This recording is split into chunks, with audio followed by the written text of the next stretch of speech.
players who often ask this question. And we've also met Marriott, Intercontinental throughout the years at industry events. From their feedback, as well as the sell-side analysts or investment banks' feedback, for the international players, it is very difficult for them to assess, to get comfortable, what they call get comfortable with our leasing model, because all the international hotel chains do not have a similar lease and operated business. So they are mostly pure franchise and management entities. So from direct and indirect feedback we get from those international groups, given the unique business model of Ho-Mins, and as a matter of fact, maybe China Lodging as well, we will not be of particular interest to those international brands.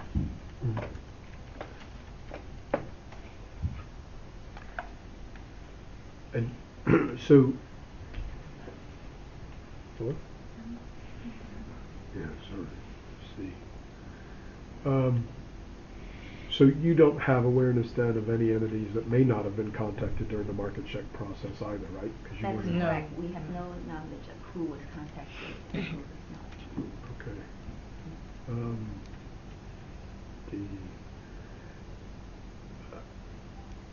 Once again, probably don't have knowledge, but if you don't, I just want to understand. As of 31 August 2015, 8 of the 12 buyers had not communicated a final decision. Do you know if there was any consideration by their Credit Suisse or the special committee to extend the deadline? No, we have no knowledge. No knowledge, okay.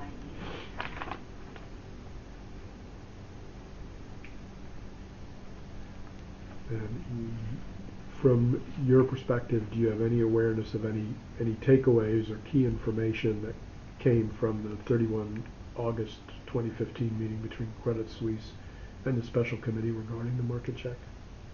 No.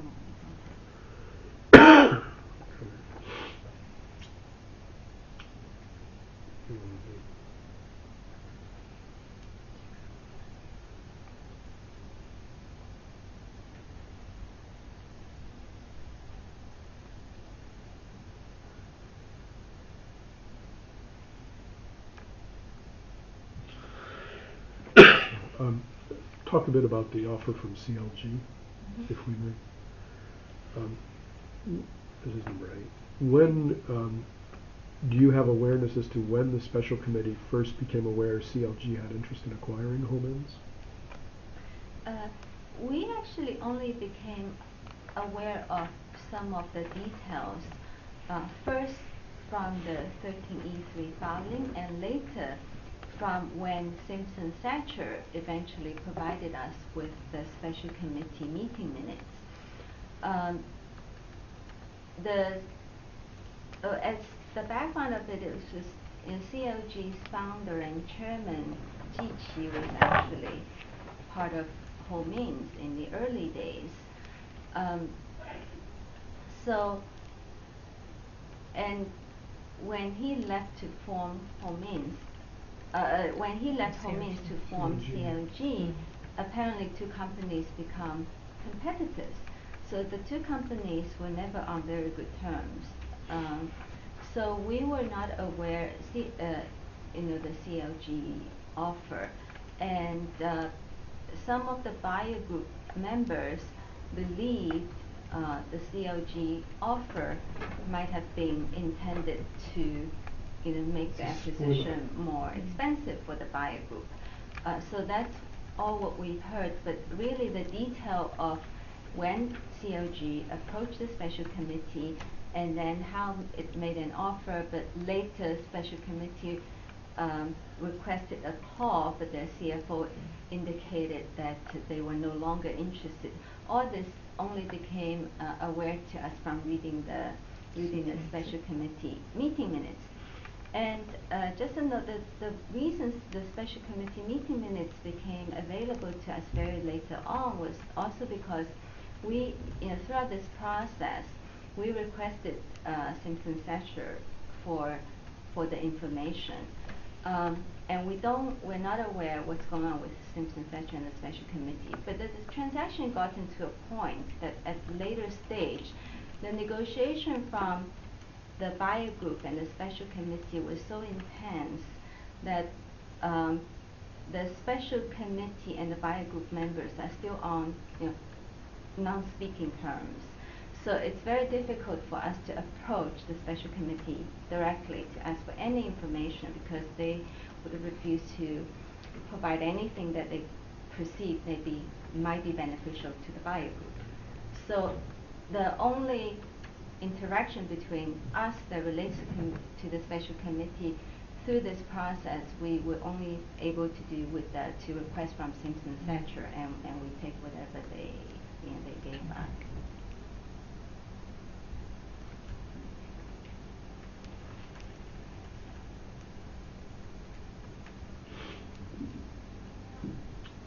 So, from your level of awareness, did the CLG offer have any impact on the take private transaction moving forward? I believe so. I believe it had a significant impact to determine the final price because the initial proposed price by the buyer group was $32 and 32.18 cents. 32.18.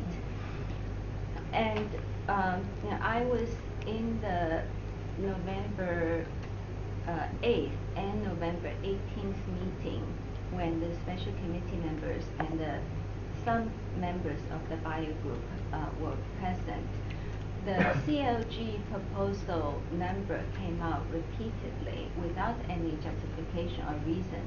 The special committee just insisted that you cannot give a price that is lower than the CLG offer. They did not give any particular reason. And my personal view is they want to utilize this offer to leverage on this offer to get a better price for Home public shareholders.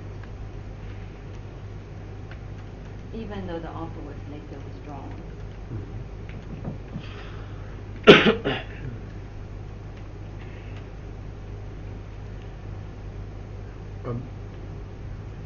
To your knowledge and awareness, were there any discussions that you maybe were part of or are aware that occurred regarding CLG's proposal? But specifically, from what I've seen, I think there's some questions around evidence to finance the transaction or not entering into an NDA that were possible issues, whether those or other factors you were aware of. I have no idea. I have no knowledge until Yeah, we only see this from the 13E and also for the later meeting minutes.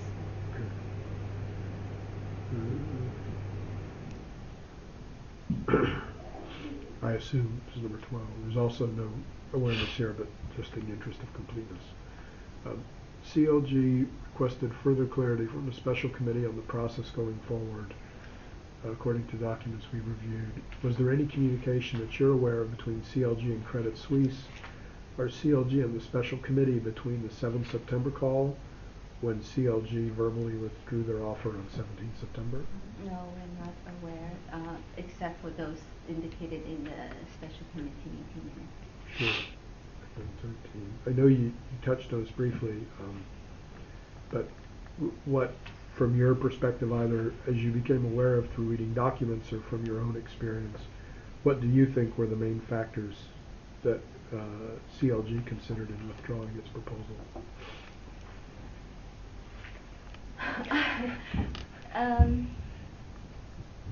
I really don't know, and I wouldn't be surprised if CLG really had some intention of making the acquisition more expensive. One thing we do know is CLG did acquire some Home shares in the open market, and then later profited from the transaction because their acquisition cost was lower. So, thinking about their motivation, again, rationally, actually, I would say it is not inconceivable for them to try to come in and make an offer to make to try to make the transaction at a more expensive level. because Yeah, I they think will actually benefit themselves. according to their results release, I think they purchased around 4 to 5% of Huawei's share. So at beginning of the transaction, so there's a motivation for them to increase the price.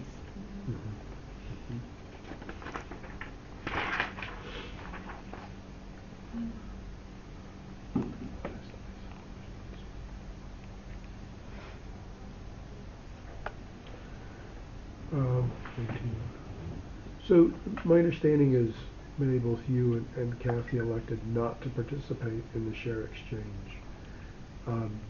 What was your reasoning behind that? And obviously, you may have the same answer or different answer, so however you choose to answer. But what was your rationale behind that? You want to answer first, or I answer first? You can first. I believe our rationale is fairly similar because we talked about it, but Kathy can add on to my answer. I think mostly two considerations. One is, I've been with the company for 10 years. My background was, I was US educated. I worked for the investment business. Being the professionalism and integrity is the most important consideration than anything throughout my own career. So I do feel there could be potential conflict of interest in participating in the share exchange. That's one. And two, a very practical consideration for me is I really don't know BTG Hotels. I don't know how well their operations is. I have no view of their stock price, so I have no intention of holding to BTG Hotel stocks. So out of those two considerations, I decided not to participate.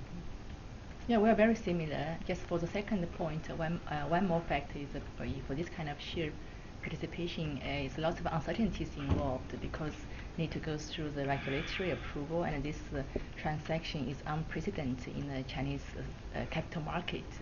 So whether it can be achieved or not is uncertain. And also, even if it's passed, you also need to have a kind of a quite long period of lockup period, with further increased uncertainty. So it's added one more point to my consideration. I'll just interrupt a moment. I'm just a bit conscious of the time, not for any other reason, because I've got nowhere to go, but I know how damn tiring these things are. Kathy, May, will you speak honestly? How do you feel? Because if other people can go on, that's fine with me, but it's tiring for everyone, most for the people who haven't answered the questions, but what do people think? Well, we have another meeting at 5, so we are okay to go to up to 4:50. Yeah, I think maybe another. Experts, can we just have your comments, or what do you think? Well, that's 15 minutes. I'm sure I can. Yeah, let's try. I can survive for another 15 minutes, although it's getting tricky at this I point. think that's right. Okay.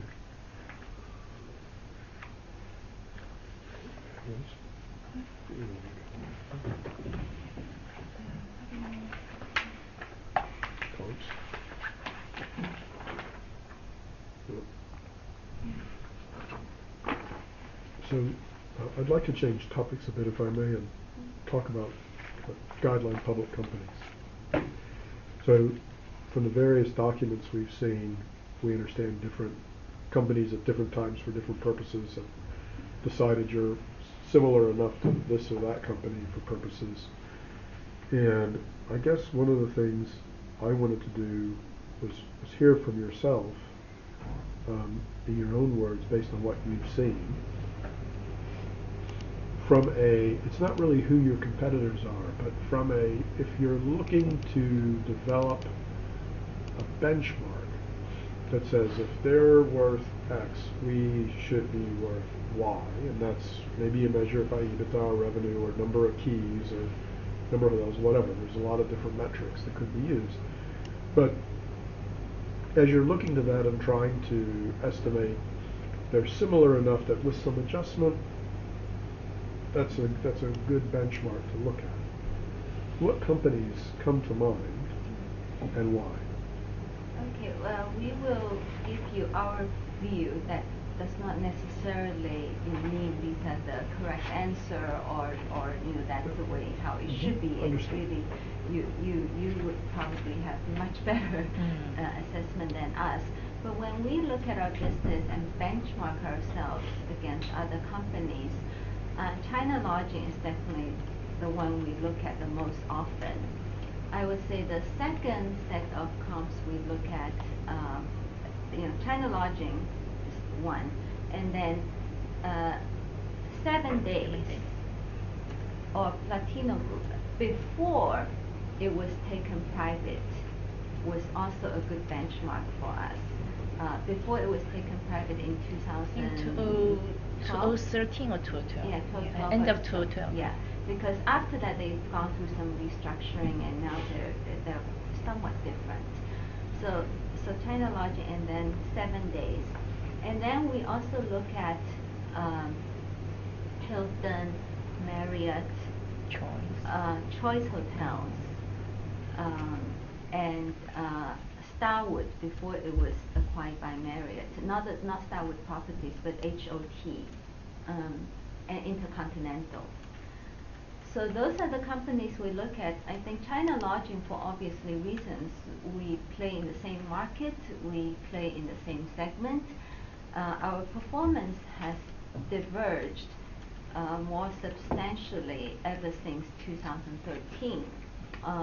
We believe primarily because of execution issues, executional ability and different corporate cultures. So when we benchmark ourselves with China Lodging, we realized from 2013 that we trailed fairly badly against China Lodging in terms of growth rate and the increase in the franchise mix compared to China Lodging.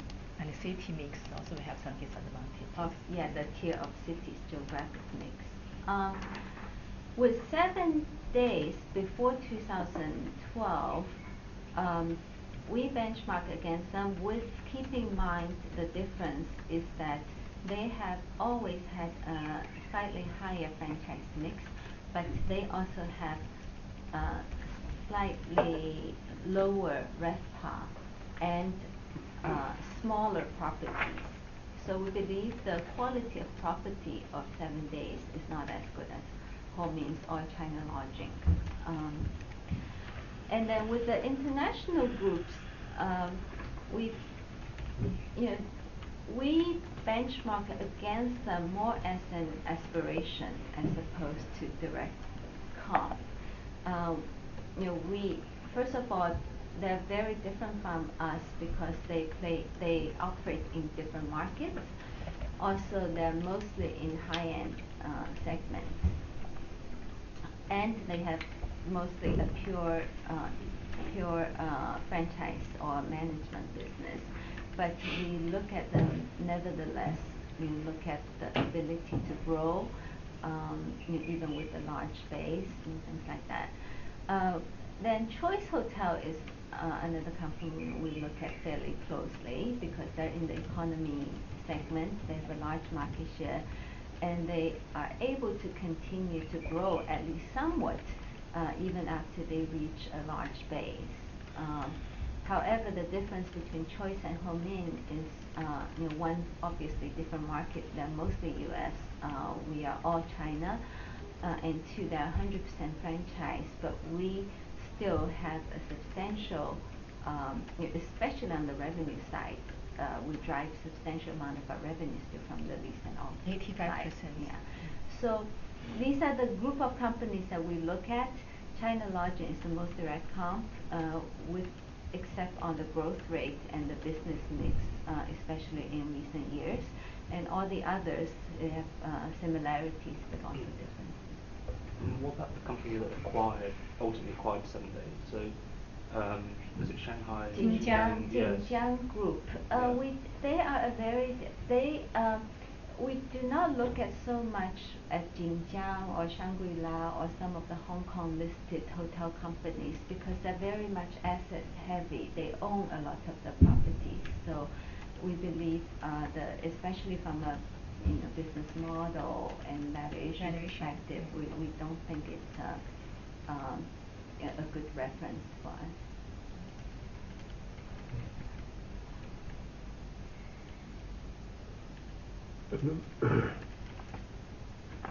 And would that be the same then? I'm just going to go down some names here.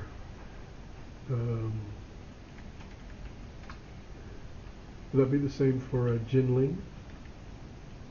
Jinling, we have not paid much attention to that, but I believe it's a pure China mid to high-end hotel operator, and I believe that they're also real estate heavy. They're primarily a property owner, so we do not benchmark ourselves against them.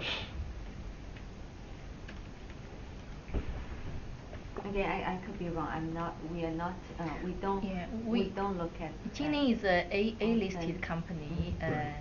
Basically, I think for us, we look at the company whose business is similar to us, including geography. For example, Jinling is only a very regional player, so we don't really compare ourselves with a regional player, because it's very uncomparable.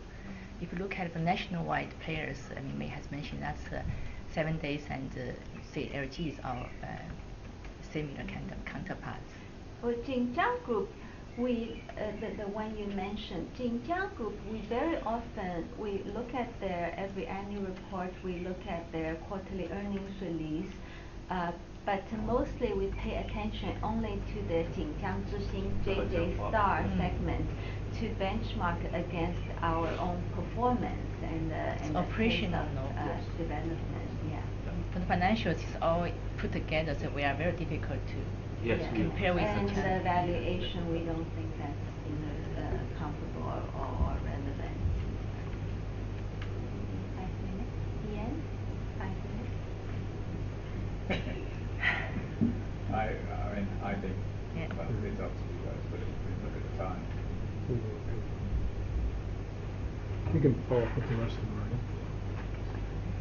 Okay. Can I just congratulate you for having answered questions politely and straightforwardly and at length Oh, thank for a long you. time? Thank you very much. Thank Yeah, you. well done, guys. It's, Much appreciated. Yeah. Thank you. It's really a pleasure, and we really appreciate that you made an effort to come to China and come to Shanghai. We believe And come to that one-star office. We believe it will, and so we think that by seeing our property, seeing the market will, we hope will certainly help with your valuation process. Thank you. I was going to suggest that I host dinner tonight, but I suspect there's a bit of fatigue here. She was sick of seeing me personally, probably, and you got a flight 8:55. Okay. Well, I won't force myself upon you all. But thank you ever so much again, everyone, and looking forward to follow-up questions. So we'll Yeah. follow up. Do you have a card? Thank you. Anybody need help with Ping, yeah. transportation or Yeah. anything? Sorry? Anybody Transportation. need Sorry. help with transportation? Yes, I'm sure all of us need help with Yeah. transportation. That'd be really Okay. good. Thank you. To Hotel? Jing'an. Shangri-La. Yeah. 12 Hang. Oh, okay, just go back to Okay, hotel, just, right? Yeah. Actually, why don't you stay here? Oh, I'll talk to James, and then we'll come back to you. Thank you so much. Thank you. Thank you. You're staying for a little while, and Yes. Ian, you're staying for the Next meeting. So,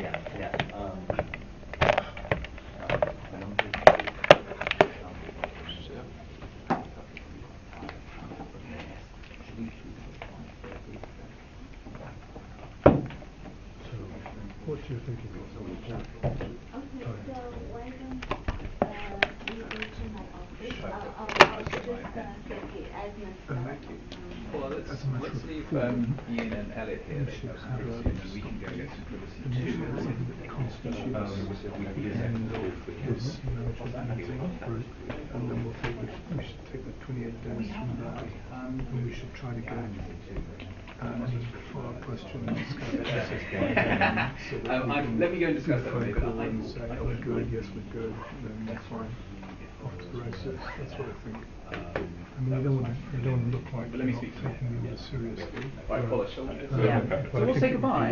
be- But I think we can accomplish all of that by just effectively having a meeting See you next time. No, that my is- absolute pleasure. An absolute pleasure. is We're gonna say telephonic goodbye now and 'cause we're to going mop to up anything that needs mopping up, Sorry but to also interrupt. serve as a I nice must do device. now, because we're going into another meeting. Thanks ever so much. Okay. Cheers.